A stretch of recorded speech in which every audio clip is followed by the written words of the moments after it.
தேவர்கள் மற்றும் அசுரர்கள் பார்க்கடல் கடைந்த கதை. ஒரு காலத்தில் தேவர்களும் அசுரர்களும் ஒரே உலகில் வாழ்ந்து வந்தனர். தேவர்கள் தர்மத்தையும் நீதியையும் பின்பற்றினார்கள். அசுரர்கள் சக்தி, ஆணவம் மற்றும் ஆதிக்கத்தையே முக்கியமாக கருதினார்கள். ஒரு காலகட்டத்தில் தேவர்கள் தங்களின் சக்தியையும் அமரத்தன்மையையும் இழக்கத் தொடங்கினார்கள். இதனால் அசுரர்கள் வலிமை பெற்று தேவர்களை துன்புறுத்த ஆரம்பித்தனர். தங்களின் பலவீனத்திற்கு காரணம் என்ன என்று அறிய தேவர்கள் பிரம்மா, விஷ்ணு, சிவன் ஆகிய மூவரையும் சரணடைந்தனர்.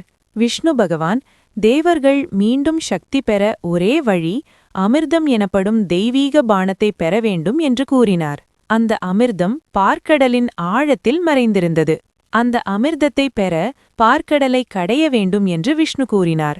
ஆனால் அந்த வேலை மிக பெரியதும் கடினமும் ஆகும். அதனால் தேவர்களும் அசுரர்களும் தற்காலிகமாக ஒன்றிணைந்து பார்க்கடலை கடைய முடிவு செய்தனர்.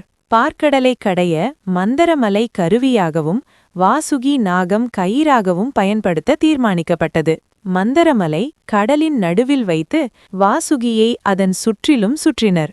தேவர்கள் வாசுகியின் வால் பகுதியையும் அசுரர்கள் தலையையும் பிடித்தனர். ஆனால் மந்தரமலை கடலுக்குள் மூழ்கத் தொடங்கியது. அப்போது விஷ்ணு பகவான் கூர்ம அவதாரம் எடுத்து தன் முதுகில் அந்த மலையை தாங்கினார்.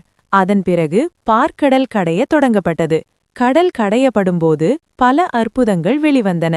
முதலில் கடுமையான ஆலகால விஷம் வெளிப்பட்டது. அந்த விஷம் உலகத்தை அழிக்கும் அளவுக்கு விஷமாக இருந்தது. தேவர்களும் அசுரர்களும் பயந்து ஓடினர். உலகை காப்பாற்ற சிவபெருமான் அந்த விஷத்தை குடித்தார். ஆனால் அது உடலுக்குள் செல்லாமல் தன் கழுத்தில் தங்க வைத்தார். அதனால் சிவன் நீலகண்டன் என அழைக்கப்படுகிறார். அதற்கு பிறகு பார்க்கடலில் இருந்து பல தெய்வீக பொருட்கள் வெளிவந்தன.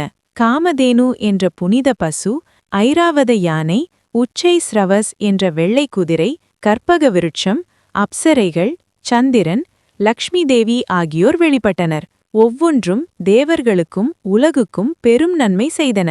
இறுதியாக அமிர்த கலசத்துடன் தன்வந்தரி வெளிப்பட்டார். அந்த அமிர்தத்தை பெற்றால் அமரத்தன்மை கிடைக்கும் என்பதால் அசுரர்கள் அதை முழுவதும் தங்களுக்கு எடுத்துக்கொள்ள முயன்றனர். இதனால் தேவர்களுக்கும் அசுரர்களுக்கும் மீண்டும் சண்டை ஏற்பட்டது. அப்போது விஷ்ணு பகவான் மீண்டும் மோகினி அவதாரம் எடுத்தார். அழகிய பெண் வடிவில் தோன்றி அமிர்தத்தை நியாயமாக பகிர்ந்து வைப்பதாக கூறினார். அசுரர்கள் மோகினியின் அழகில் மயங்கி அமிர்தத்தை அவளிடம் ஒப்படைத்தனர். மோகினி தேவர்களுக்கு மட்டும் அமிர்தத்தை வழங்கினார். ஒரு அசுரன் ராகு வேஷம் மாற்றி தேவர்களுடன் அமர்ந்து அமிர்தம் குடிக்க முயன்றான். ஆனால் சூரியன் மற்றும் சந்திரன் அவனை அடையாளம் காட்டினர்.